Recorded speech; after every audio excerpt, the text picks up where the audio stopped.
So, ఈ video చూస్తున్న ప్రతి ఒక్కరికి నా హృదయపూర్వకమైన వందనాలు. అందరికీ నమస్తే.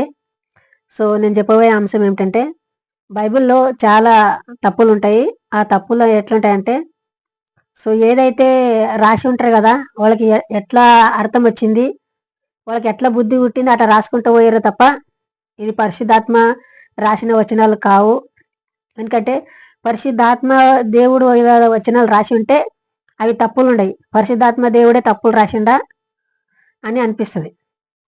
వాస్తవానికి చూస్తే ఈ వచనాలన్నీ ఈ యొక్క బైబిల్ లేఖనాలని రకరకాలైన మనుషులు రాసిండ్రు.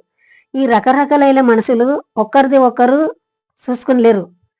సో, చూసుకుంటే ఒక్కడిది అతను అట్లా రాసిండ్రు కదా! నేను అట్లా రాయరాదు అని అనుకుంటారు.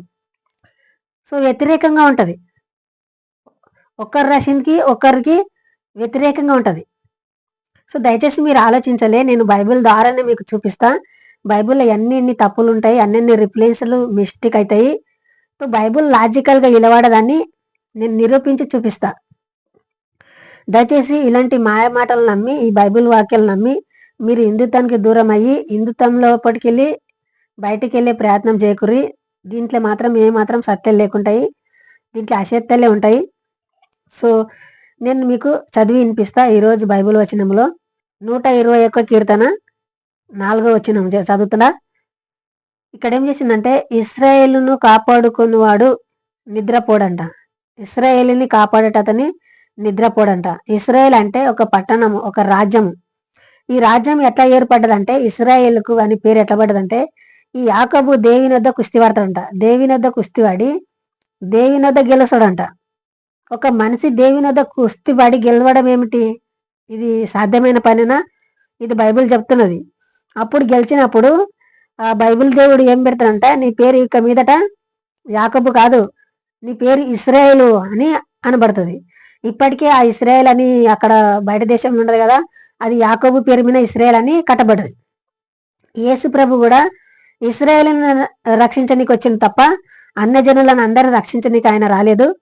దయచేసి మీరు ఆలోచించాలి. సో, ఇక్కడ నేను చదవబోయే వచనం ఏమిటంటే, ఇశ్రాయేల్‌ను కాపాడుకొనువాడు నిద్రపోడంట. అంటే ఎప్పటికి మేల్కొని ఉంటాడంట అతన్ని. ఎప్పుడు నిద్రపోడంట. సో, ఈ వచనం మీరు నోట్ చేసి పెట్టుకోండి. మళ్ళా ఒక వచనం చదువుతా చూడండి.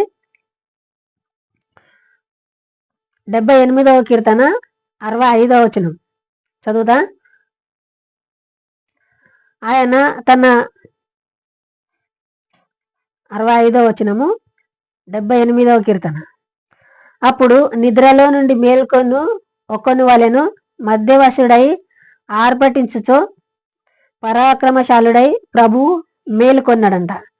సో, మేల్కొనడం ఎప్పుడు మేలుకైతుంది? నిద్ర పట్టిన మనిషికే మేలుకైతుంది కదా.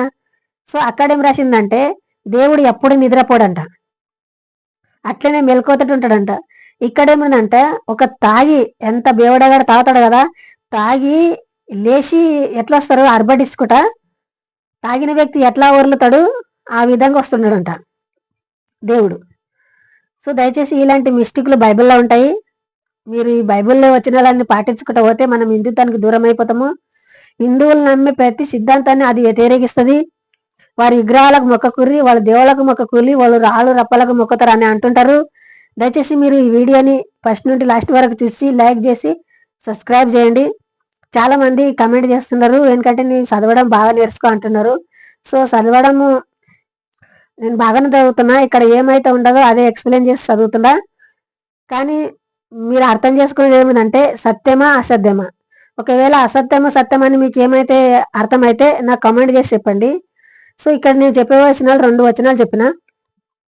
ఒక దాంట్లోనేమో నిద్రపోడు అని ఉండదు, మళ్ళొక వచనంలోనేమో నిద్రపోతాడు అని ఉండదు. సో, ఇలాంటి వచనాలు ఉంటే పరిశుద్ధాత్మ దేవుడు రాసిన వచనాలు ఎలా అవుతాయి? ఇది దేవుని గ్రంథం అని ఎట్లా అవుతుంది? దయచేసి హిందువులు అందరూ గ్రహించాలి, క్రైస్తవులు కూడా గ్రహించాలి. మిమ్మల్ని మభ్యపెట్టి ఏమేమో దొరుకుతుంది, ఏమేమో ఆశ చూపి ప్రార్థన చేసుకోరు, అది చేసుకోరు అని చెప్తూ ఉంటారు. కానీ దీని లోపల ఏం మిరకలు లేకుంటాయి.